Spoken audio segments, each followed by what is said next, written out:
some movie reviews are really hard to sit down and write a snazzy intro to. More and more these days, I find it hard to actually sit down and watch a modern film. It feels like a chore to go to the theater or sometimes just sit down and just Netflix and chill. I admit it, I didn't want to see this flick. Everything I saw from the trailers didn't push me to buy a ticket, but I did buy a ticket, and I did watch Furiosa, a Mad Max saga, without a Mad Max in it. So, is the movie any good? Let's find out. I'm Meffistoe, like, share, and subscribe because this is my review of the movie Furiosa. Directed by George Miller, the director responsible for all previous Mad Max films, Furiosa is a prequel to Mad Max Fury Road from 2015. It concentrates on the life of Furiosa, a character that was introduced in the 2015 film, played by Charlize Theron back then. The story starts from a young Furiosa being taken from a place called Green Place of Many Mothers by a bunch of riders loyal to the Mentis. Her mother chases after her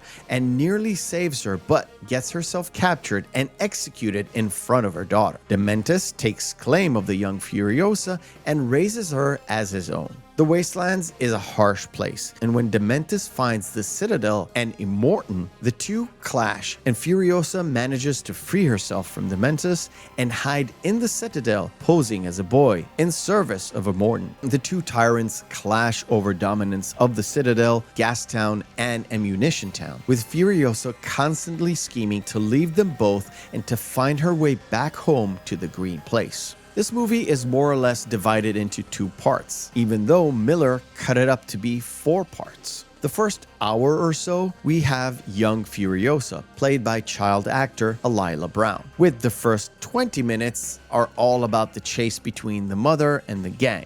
The second hour and some change is all about grown Furiosa and her rising through the ranks to become an imperator with a little bit of help from Praetorian Jack as the main driver of the truck to the Fury Road. To me, most of the movie wasn't even really about Furiosa. It was actually about the Mentis, played by Chris Hemsworth. I found him to be the most enjoyable thing in this movie. He was serious and menacing at some points and a full buffoon in other points. But it doesn't really go deep into like Thor Ragnarok type of humor. And most of the movie was concentrated on the fight between Dementis and Immortan. And it didn't really feel like a Furiosa movie right up until the third act of the movie, which still harbors plenty of Dementis in it. What I feel about this movie is the same way I feel about Mad Max Fury Road. It's trying too hard, especially with the story. I didn't feel like I needed to know more about Furiosa's pasts at all. If you saw the 2015 movie, you know everything you needed to know about this character. Keeping with Miller's vision, the visuals of Mad Max or the Mad Max Saga is key to conveying the story. The wastelands are harsh, brutal, and punishing. The cars look like they were constructed out of bits and pieces cobbled together and make this monstrosity. The movie itself is visually stunning. Miller took the location of filming back into the Australian outback, and to me, it looks way better than Fury Road. But I've said this time and time in the past. The visuals do not make a great movie.